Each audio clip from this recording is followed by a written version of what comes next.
Ma vie entière était un mensonge. Après mon dernier poste, ma réalité a explosé. J'étais chez mon grand-père, le cœur en miettes, brisé. Quand je lui ai raconté pourquoi j'avais craqué, son visage s'est décomposé, horrifié. Il m'a appris que mes parents m'utilisaient comme une béquille gratuite pour ma sœur, alors qu'elle aurait dû recevoir des soins professionnels, des soins qu'ils négligeaient sciemment.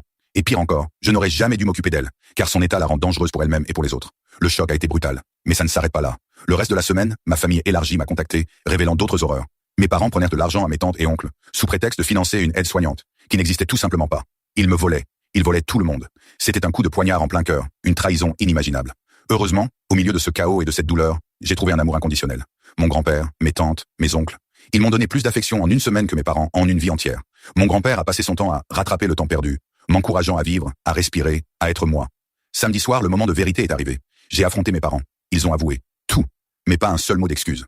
Mon père a osé prononcer ces mots glaciaux. Tu es né pour être sa gardienne. La rage montait en moi, brûlante. Je les ai confrontés sur tout. L'argent volé, le manque de soins pour ma sœur, les mensonges incessants. Leur réponse? Déni pur et simple, excuses bidons, des pirouettes éhontées. Notre relation est pire qu'avant. Hier soir, avec mon grand-père et mon oncle, j'ai pris la décision la plus dure de ma vie. Je ne retournerai pas chez eux. Je déménage chez mon grand-père. Je reconstruis ma vie ailleurs. Plus tard, je quitterai l'État pour mes études. Ma tante m'a déjà dit que l'argent qu'elle pensait donner à mon père me serait désormais envoyé directement. Depuis samedi, ils m'ont appelé 2 fois. Ni l'un ni l'autre n'était pour s'excuser, seulement pour me demander quand je rentrais à la maison. La réponse est jamais. Malgré tout, au fond de ce tourbillon d'émotions, j'ai réalisé quelque chose d'essentiel. Je ne déteste pas ma sœur. Je l'aime de tout mon cœur. J'ai projeté ma haine sur elle et c'était mal. Un jour, j'espère pouvoir réparer ça. Mais pour l'instant, je dois partir.